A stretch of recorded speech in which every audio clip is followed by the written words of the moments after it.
je pense qu'il y avait des désaccords sur les questions de contenu de campagne, mais ils étaient secondaires.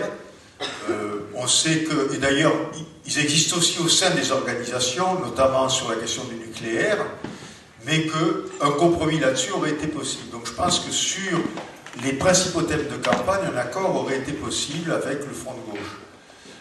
On a posé, pour ce qui nous concerne, une seule condition, de dire, vous proposez un front, c'est pas un coup de tactique électorale, c'est un front.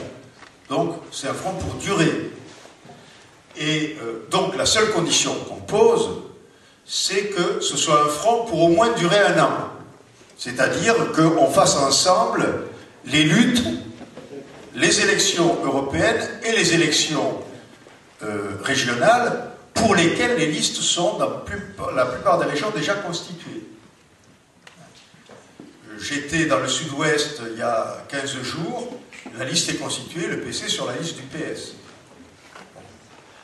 Donc, nous, on dit, on ne va pas servir de force d'appoint électorale un coup pour les européennes, et après avoir nos alliés qui vont sur les listes du PS, parce que ça rend, justement, c'est ce qu'on ne veut pas. C'est rendre le paysage totalement confus. Au lieu de tracer un chemin, on brouille les pas au fur et à mesure qu'on pose le pied. Donc, on voulait un accord durable et faire une démonstration, un test sur au moins cette échéance-là. Alors, la vraie question, elle est plutôt de l'autre côté. C'est pourquoi c'était exorbitant de demander ça. J'ai toujours pas compris pourquoi c'était exorbitant. Vous savez qu'à cause de la fraude aux chaussettes, il y a des élections municipales à Perpignan. On a proposé une liste commune au Parti communiste, au Parti de gauche, à Lutte ouvrière pour les élections municipales. Lutte ouvrière a accepté, à la différence des européennes. Le Parti communiste fait liste commune avec le PS et les représentants de Bérou à Perpignan. Et du coup, le Parti de gauche n'est sur aucune des 2 listes. Mais c'est une leçon de choses, et c'est ça qu'on ne voulait pas.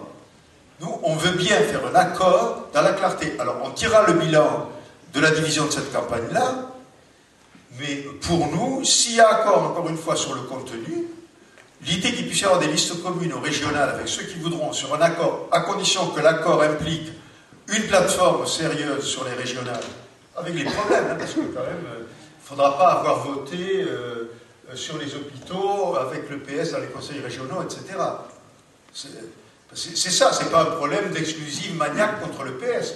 Bon, donc, s'il y a une plateforme, s'il y a une alliance claire, indépendance du PS et pas de participation aux exécutifs, parce que c'est mortel, et troisièmement, un fonctionnement démocratique dans l'alliance, on refera la proposition et on verra si les positions ont changé d'ici là.